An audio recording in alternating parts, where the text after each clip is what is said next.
Demikianlah kamu bukan lagi orang asing dan pendatang, melainkan kawan sewarga dari orang-orang kudus dan anggota-anggota keluarga Allah yang dibangun di atas dasar para rasul dan para nabi, dengan Kristus Yesus sebagai batu penjuru. Di dalam Dia tumbuh seluruh bangunan, rapi tersusun menjadi bait Allah yang kudus di dalam Tuhan. Inilah perkembangan bait Allah, dari bait Allah yang terbuat dari material. Nah, jadi istilahnya bangunannya ya batu, ya perekat, apa dulu, ya itulah. Tapi sekarang perkembangannya ya ke sini. Kristus batu penjuru, di atasnya para rasul, dan di atasnya semua orang-orang percaya. Itulah perkembangannya.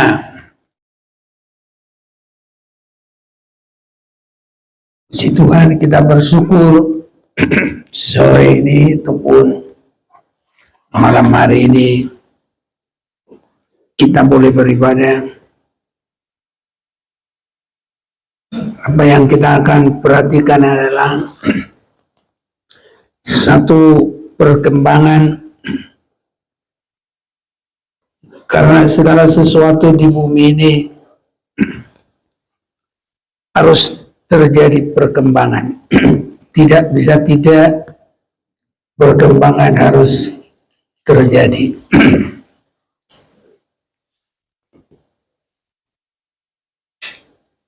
Kita akan baca dulu dalam kitab Galatia pasal 3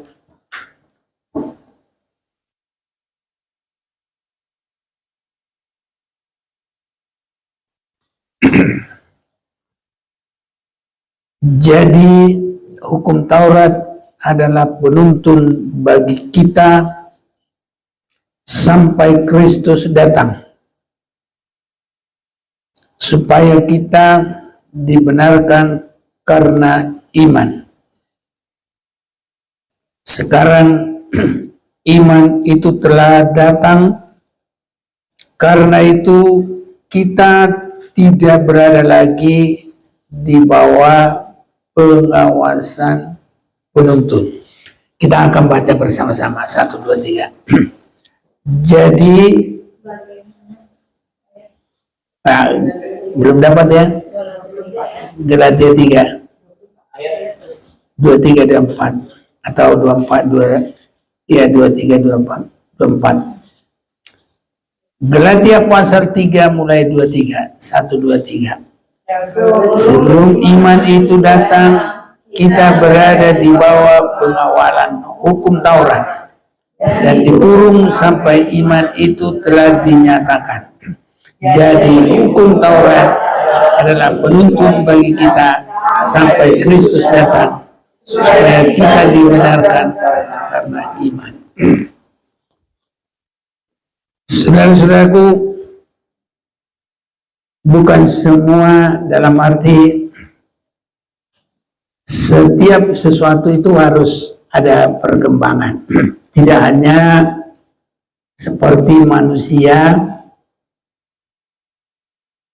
mungkin ada waktunya dia balita dan belajar jalan, belajar ngomong, mulai tumbuh gigi. Nah, itu semua ada perkembangan. Jadi waktunya Tuhan juga ada perkembangan. Pengikutan kepada Tuhan juga ada perkembangan.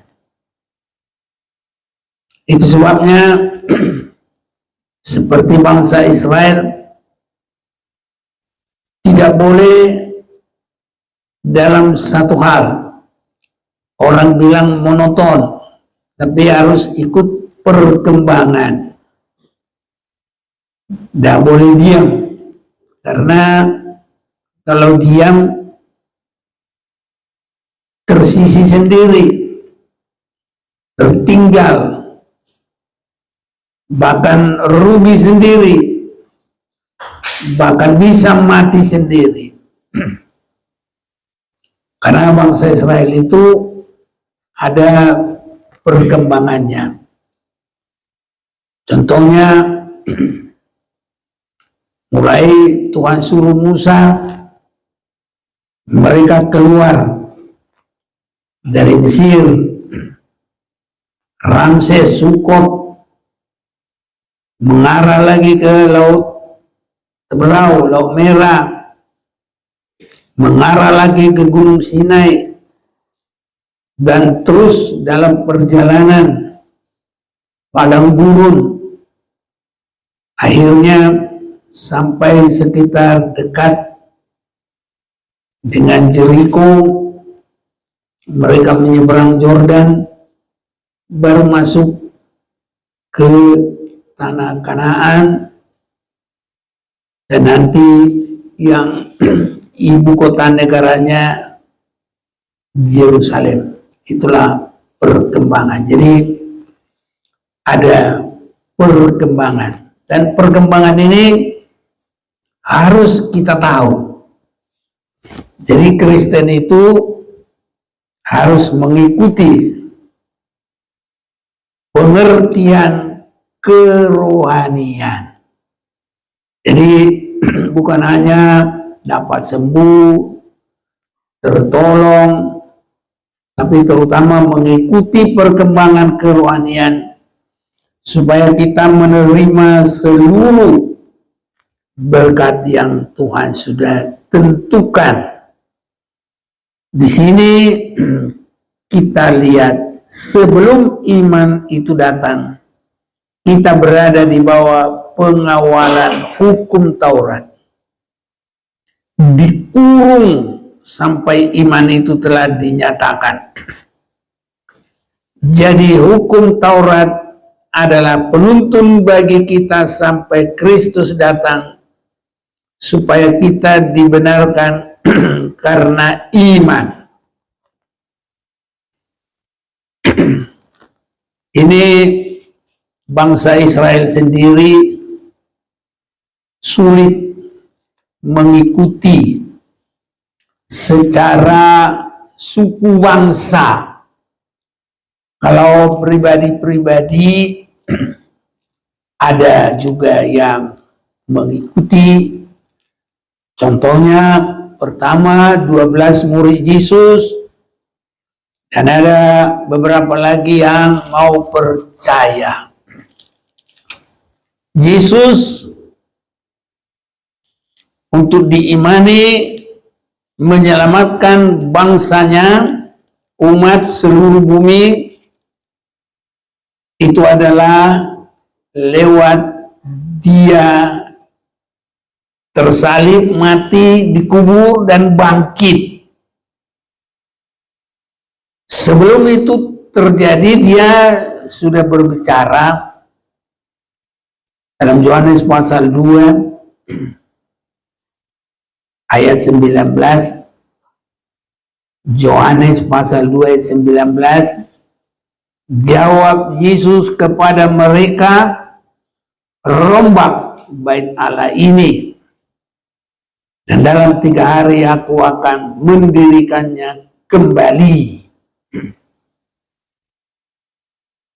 Lalu kata orang Yahudi kepadanya, 46 tahun orang mendirikan bait Allah ini, dan engkau membangunnya dalam 3 hari. Tapi yang dimaksudnya dengan bait Allah ialah tubuhnya sendiri. Kemudian sesudah ia bangkit dari antara orang mati, barulah teringat oleh murid-muridnya bahwa hal itu telah dikatakannya, dan mereka pun percayalah akan kitab suci dan akan perkataan yang telah diucapkan Yesus. Jadi, saudara-saudaraku, yang dimaksud dengan bait Allah adalah inti ibadah orang Israel. Justru saat itu masih bahasa orang Ibrani, mereka berkata masih sinagog. Nah, jadi di sini yang sangat harus kita perhatikan adalah perkembangan bait Allah atau sinagog itu. Itu harus kita perhatikan. Untuk apa itu kita perhatikan? Supaya kita tidak salah berjalan ke depan sampai menyongsong hari kedatangan Tuhan yang kedua kali. Jadi perkembangannya dari bait Allah lama yang inti ibadah adalah hukum Taurat. Hukum Taurat itulah sebagai inti ibadah yang Tuhan berikan kepada Musa di Gunung Sinai. Ada 10 hukum Taurat yang sebagai patokan. Baru dari situ nanti masih ada lagi penerangan-penerangan yang banyak mengenai tata cara ibadah, korban, penghapus dosa, dan bagaimana makanan, bagaimana ya pernikahan, semuanya. Ini saudara-saudaraku. Jadi pada saat masih di dalam perjalanan dari Gunung Sinai, mereka tidak berkata bait Allah, mereka tidak berkata sinagog, karena ibadah mereka itu masih berpindah-pindah. Ya, jadi mereka berkata adalah kemah sembahyang. Kemah. Jadi kemah itu bisa dipindah-pindah. Inilah saudara-saudaraku. Jadi pertamanya kemah sembahyang. Sesudah bangsa Israel itu sampai di tanah Kanaan, terlebih ada kerajaan bangsa Israel itu, ada juga ibu kotanya, maka mereka juga punya bait Allah di situ. Ini. Jadi tadi kemah sembahyang berpindah-pindah, akhirnya permanen ada di Yerusalem, tempat di mana Abraham mempersembahkan anaknya Ishak di Gunung Moria. Ini saudara-saudaraku yang kekasih. Jadi itu semua intinya adalah hukum Taurat. Ya, intinya 10 hukum Taurat.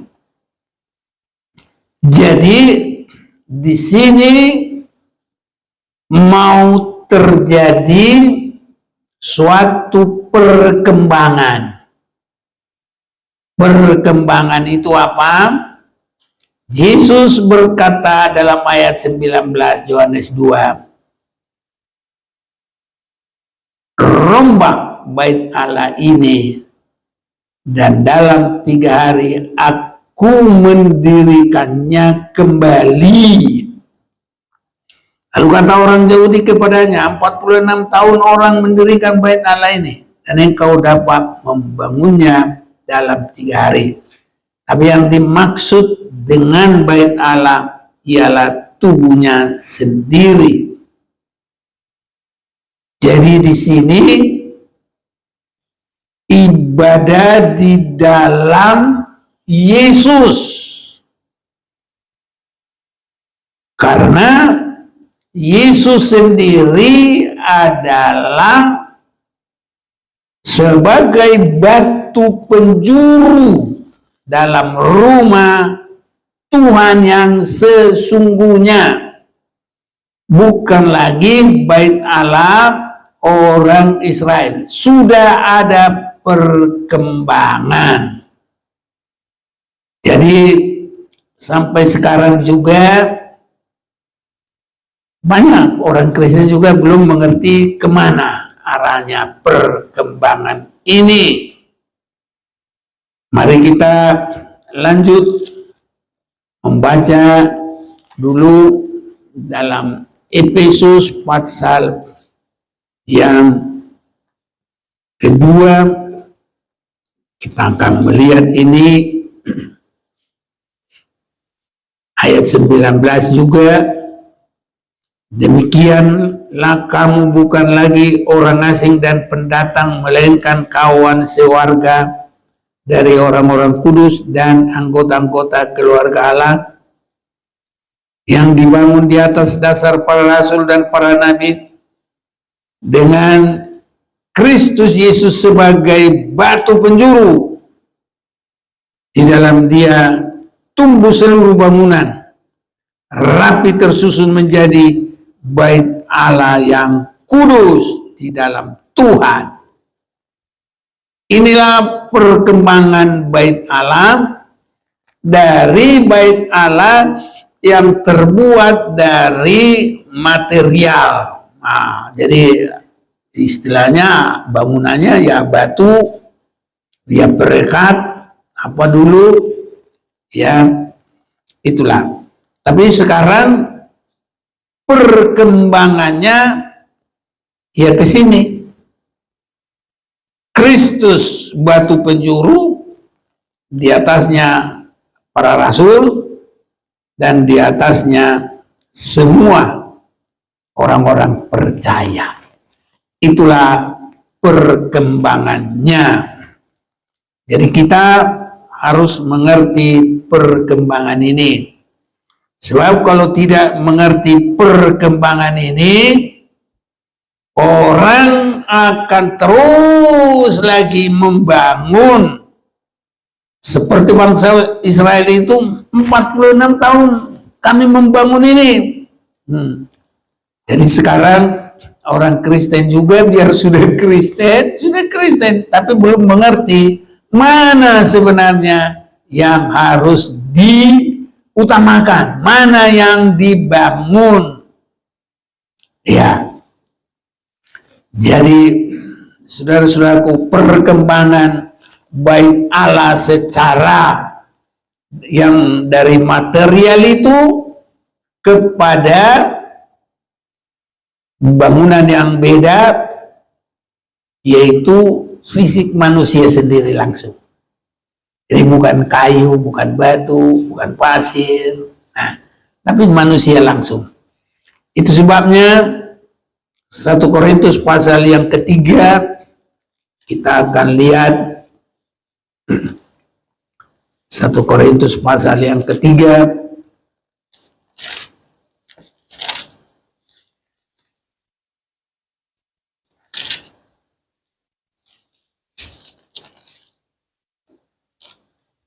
ayat yang ke-16 saya bacakan bagi kita. Tidak tahukah kamu bahwa kamu adalah bait Allah dan bahwa roh Allah diam di dalam kamu. Jadi sesudah Yesus mati dan bangkit, itulah arti 3 hari itu, dia masuk dalam kematian itu sekitar hari Jumat. Dia bangkitlah dia di hari yang ketiga itu, itulah hari Minggu pagi. Maka bait Allah yang diutamakan adalah manusia yang diawali dengan percaya Yesus sudah mati dan bangkit menebus dosa, dan Yesus sudah selesai melakukan pekerjaannya, maka dia kembali kepada posisi semula yang tadinya dia adalah firman yang menjadi manusia. Dan sesudah dia selesai mengadakan penyelamatan itu, penebusan itu, sesudah 3 hari itu, maka yang dibutuhkan bukan lagi bangunan fisik, tapi adalah hidup manusia itu yang sudah mengalami ditebus di basuh darah Yesus. Mereka sudah menyerahkan hidupnya menjadi manusia baru dan dilanjutkan dipenuhi dengan Roh Kudus. Itulah bait Allah yang harus digumuli. Nah, jadi sedikit ceritanya. Sekarang masih ada kelompok-kelompok, bukan itu yang diutamakan. Mereka masih terus mengusahakan membangun rumah ibadah yang dianggap itulah bait Allah akhir zaman, dan mereka mengatakan itu bait Allah yang ketiga. Karena bait Allah yang pertama adalah dibangun Raja Salomo. Bait Allah yang kedua adalah dibangun oleh Ezra, Zerubabel, baru nanti dipugar oleh Raja Herodes. Ini yang kedua. Tapi yang kedua ini sudah dihancurkan lagi oleh tentara Romawi, jenderalnya Jenderal Titus. Maka sekarang orang-orang bingung lagi membangun rumah Allah yang dianggap rumah Allah fisik. Tapi kalau bagi saya, mau bangun pun itu mau enggak, saya sudah enggak peduli, karena saya sudah ngerti perkembangan, bukan itu lagi. Bait Allah yang diperhatikan Tuhan adalah orang-orang percaya yang sudah dibangun di dalam Yesus Kristus. Kita bagaikan dipahat dari Dia dan dipahat untuk sama seperti Dia. Dan kalau Roh Kudus ada di dalam kita, kitalah bait Allah yang sangat diperhatikan Tuhan. Bukan bait Allah jasmani lagi. Nanti bait Allah itu masih ada perannya di akhir sekali, tapi bukan untuk tempatnya Tuhan, tempatnya antikris, mengaku sebagai Tuhan yang disembah. Jadi sekarang orang-orang hebat, orang-orang kaya masih bangun itu bait Allah itu. Maka banyak pendeta-pendeta masih donasi untuk pembangunan bait Allah ketiga. Saya mending aja penginjilan. Itu untuk membangun umat-umat Tuhan. Kalau dia bertobat, sungguh-sungguh bertobat, dia bersalah sungguh, ada Roh Kudus di dalamnya, itulah bait Allah yang diakui oleh Allah. Amin, saudaraku. Ya orang sana bait Allahnya ya masih fisik, nanti buat ditempati antikris. Ini saudara-saudaraku. Inilah kita lihat dulu satu arah perkembangan. Kedua, arah perkembangan ini kepada bangsa Israel secara umum, mereka tidak mau dirombak. Boro-boro dirombak. Terima Yesus saja, Tuhan Juru Selamat, Mesias yang nanti, belum mau. Ini kebanyakan saudaraku. Jadi masih mempertahankan ibadah lamanya. Ibadah lama itu memang benar pada saat itu, tapi bagi kita itu disebut tadi dalam Galatia itu, bahkan bagi dunia ini itu hanya sebagai penuntun sebelum Yesus yang adalah inti dari semuanya itu sebagai menyelesaikan 3 hari itu. Pondasinya 3 hari itu mati dan bangkit dan dimuliakan.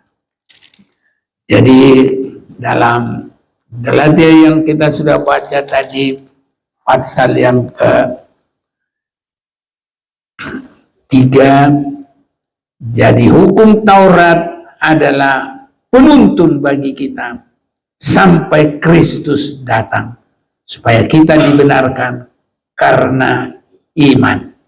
Sekarang iman itu telah datang, karena itu kita tidak berada lagi di bawah pengawasan penuntun. Sudah datang.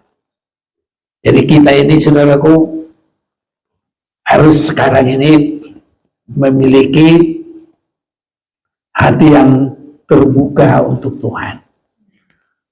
Bagaikan tanah liat yang selalu siap dibentuk di dalam fondasi yang sangat baik itu.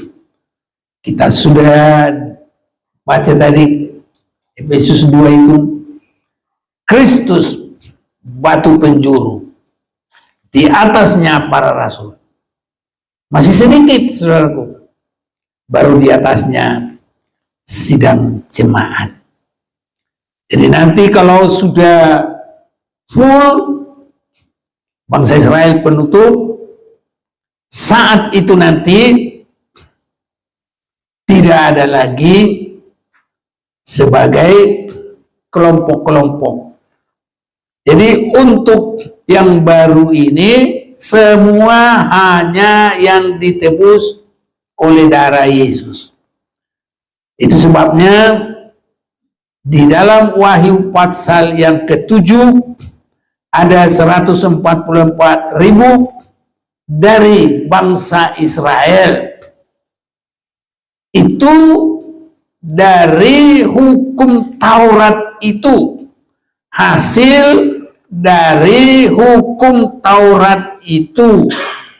Kita mau membaca dulu ini di dalam Galatia 2, kita akan baca dulu, saudara-saudara, ya. Galatia pasal 2. Galatia pasal 2 ayat 16. Kamu tahu bahwa tidak seorang pun yang dibenarkan oleh karena melakukan hukum Taurat, tapi hanya oleh karena iman dalam Kristus Yesus. Sebab itu kami pun telah percaya kepada Kristus Yesus supaya kami dibenarkan oleh karena iman dalam Kristus dan bukan oleh karena melakukan hukum Taurat, sebab tidak ada seorang pun yang dibenarkan oleh karena melakukan hukum Taurat. Jadi ada juga yang mengalami kelepasan di dalam masa Taurat, tapi mereka disebut adalah karena pilihan, walaupun ya mereka mengikuti agama Taurat itu. Jadi bukan Tauratnya, tapi karena pilihan. Inilah hebatnya pilihan perkataan kepada janji Allah kepada Abraham. Aku akan menjadikan engkau bangsa yang besar. Keturunannya keturunan yang besar. Ini saudara-saudaraku. Jadi apalagi Yesus itu sudah mengadakan penebusan dosa, maka tidak lagi dari hukum Taurat. Itu sebabnya Yesus berkata rombak. Rombak bait Allah ini. Dalam Galatia pasal 3 juga saya akan baca ayat 10. Karena semua orang yang hidup dari pekerjaan hukum Taurat berada di bawah kutuk. Ini khusus sesudah Yesus mati dan bangkit. Sebab ada tertulis, terkutuklah orang yang tidak setia melakukan segala sesuatu yang tertulis dalam kitab hukum Taurat. Dan bahwa tidak ada orang yang dibenarkan di hadapan Allah karena melakukan hukum Taurat adalah jelas. Karena orang yang benar akan hidup oleh iman. Jadi kalau mereka tidak dibenarkan karena Taurat, kenapa bisa selamat? Nah, itu namanya pilihan. Bukan karena pembenaran, karena pemilihan. Sudah Tuhan tentukan Abraham, Ishak, Yakub, dan anak-anaknya sudah terberkati dulu sebelum ada hukum Taurat. Yusuf sudah diberkati sebelum ada hukum Taurat. Yang lain sudah diberkati sebelum ada hukum Taurat. Mereka sudah mati. Ya, tidak semua lagi mereka ada waktu Musa menerima hukum Taurat. Makanya Yusuf juga bersabda, jangan tinggalkan tubuhku di tempat pembuangan, di bawah saudaraku. Tapi bukan berarti itu jadi bahasa Batak harus nanti bawa makam orang tua, sedikitnya mengukal huli. Bukan itu saudaraku. Buat untuk sekarang, sampai nanti bahwa kematian tidak akan mengikat tubuh orang yang dikasihi Tuhan. Ini saudaraku, bukan itu mengajari, membolehkan. Oh, si Yusuf juga dulu tulang-tulangnya dibawa, makanya kita harus mengukal holi. Bukan. Nah, kalau sekarang ini sama kok. Di Jawa ya tanah biasa. Tapi kalau dulu memang di Mesir itu tanah perhambaan, tanah peleburan besi itu.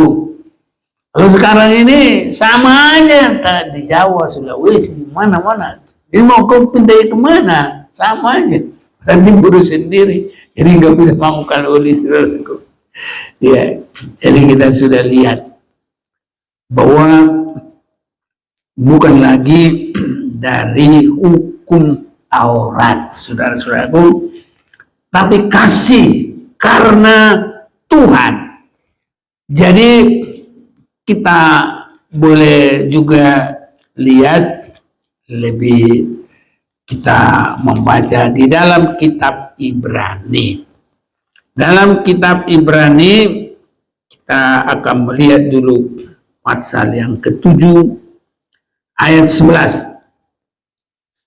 Karena itu, andai kata oleh imamat Lewi telah tercapai kesempurnaan, sebab karena imamat itu umat Israel telah menerima Taurat. Nah ini, jadi imamat Lewi, orang Israel menerima hukum Taurat. Apakah sebabnya masih perlu seorang lain ditetapkan menjadi imam besar menurut peraturan Melkisedek? Itu adalah Yesus, saudaraku. Ya? Dan yang tentang dia tidak dikatakan menurut peraturan Harun. Sebab jikalau imamat berubah dengan sendirinya akan berubah pula hukum Taurat itu. Sebab ia yang dimaksudkan di sini termasuk suku lain. Dari suku ini tidak ada seorang pun yang pernah melayani di mezbah. Sebab telah diketahui semua orang bahwa Tuhan kita berasal dari suku Yehuda, dan mengenai suku itu Musa tidak pernah mengatakan suatu apapun tentang imam-imam.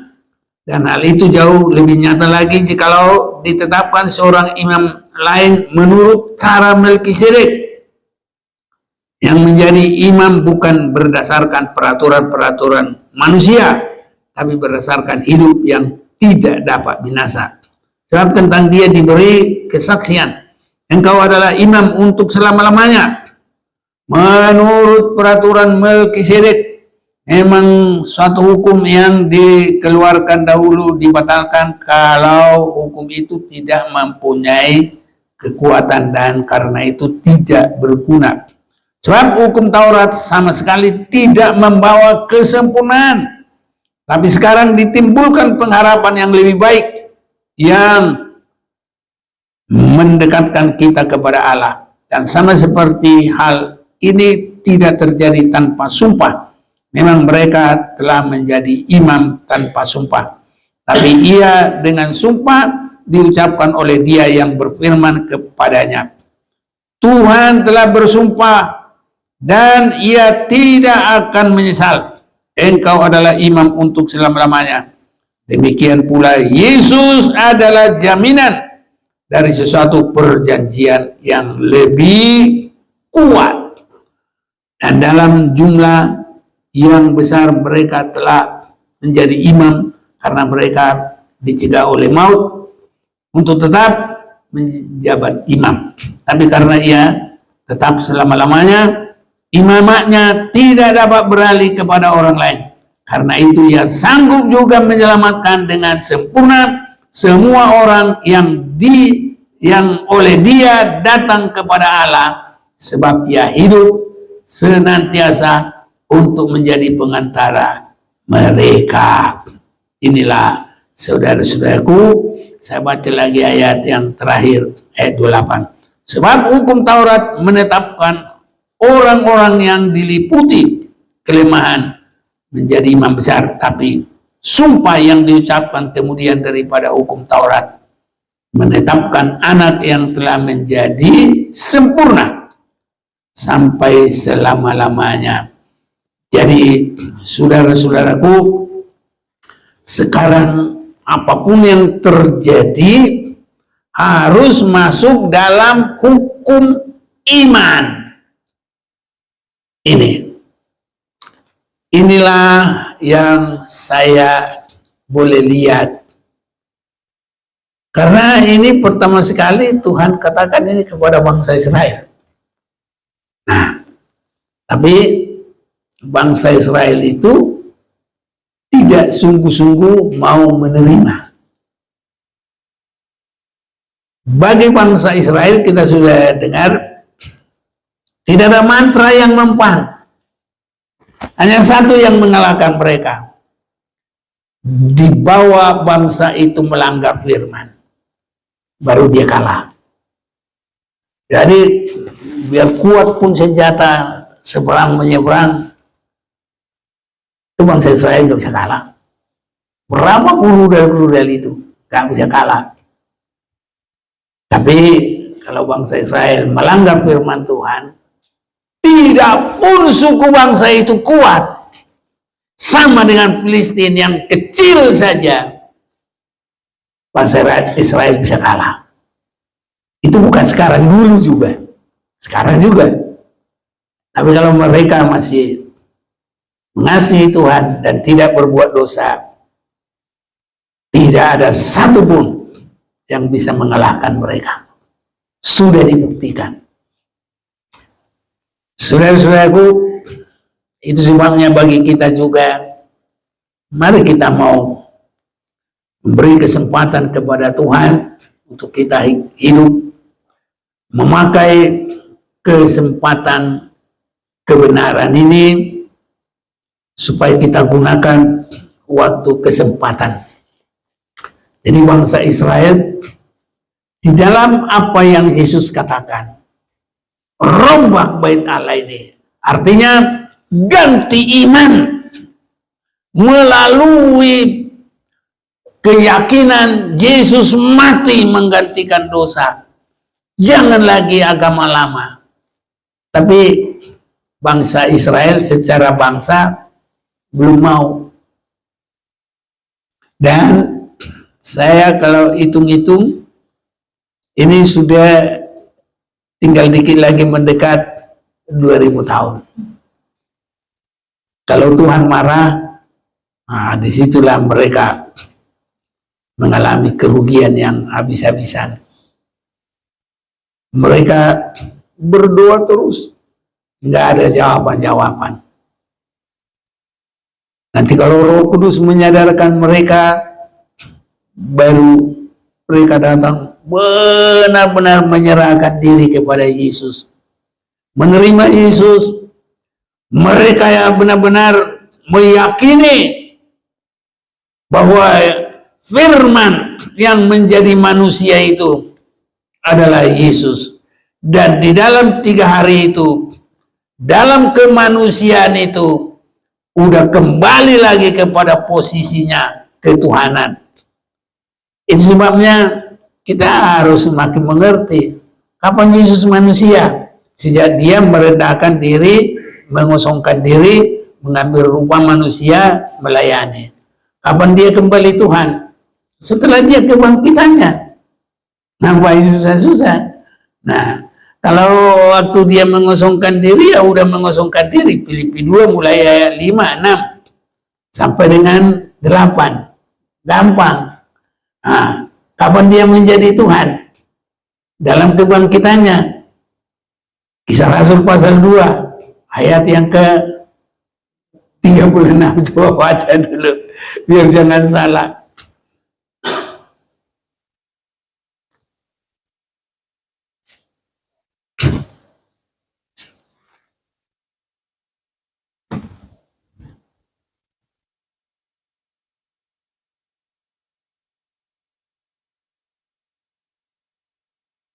Siapa yang baca? Ayo.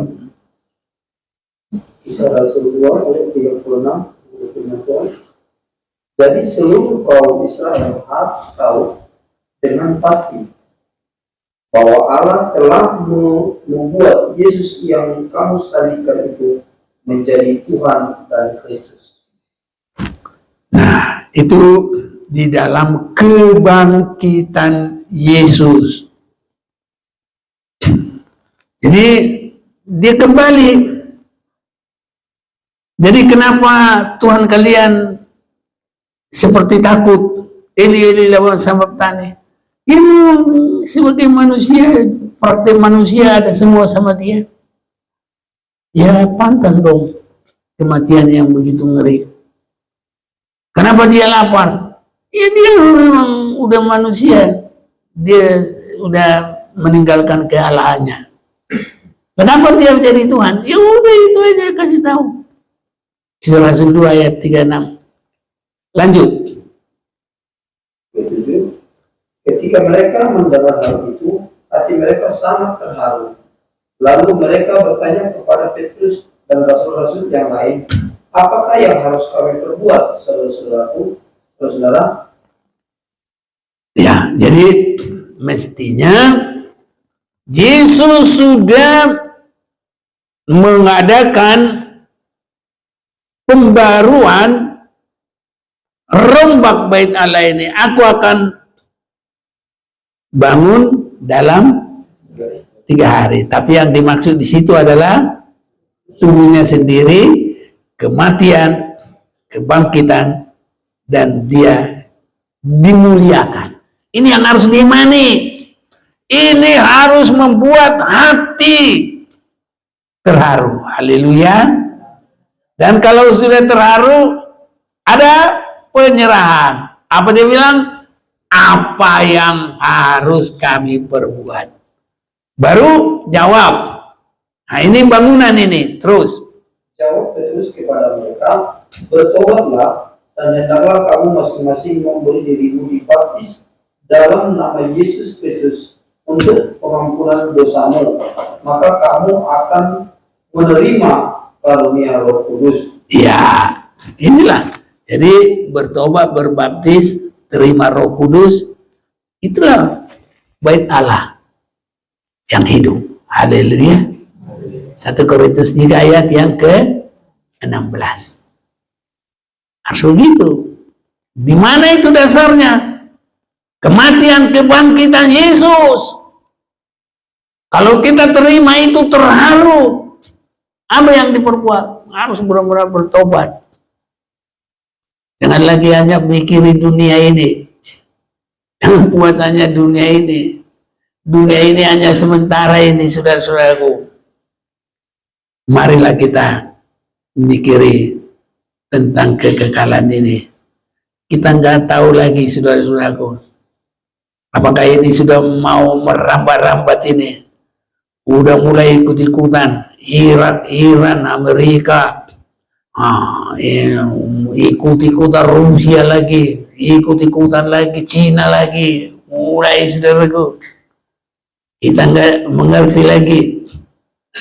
Semua nanti mengalami kerugian. Yang menang juga hancur, yang kalah juga hancur, semua juga hancur. Dan kalau ini perang, saudaraku, nggak ada lagi perang dunia keempat. Ini yang ketiga. Semua sudah perkembangan yang ketiga. Bait Allah orang mau bangun bait Allah ketiga. Perang-perang dunia ketiga. Ya, keimanan juga sudah yang ketiga, saudaraku. Nah ini. Jadi sekarang ini sudah harus hukum iman yang disempurnakan. Bukan lagi perjalanan seperti pada zaman Bapa. Bukan lagi perjalanan seperti pada zaman Musa. Sekarang sudah harus dirombak. Perjalanan iman kita harus dibarui dari sehari ke sehari, saudara-saudaraku yang kekasih. Bangunan yang sempurna untuk boleh masuk di Yerusalem baru, sasaran kita. Sebagai penutup Wahyu 21 ayat 1-3.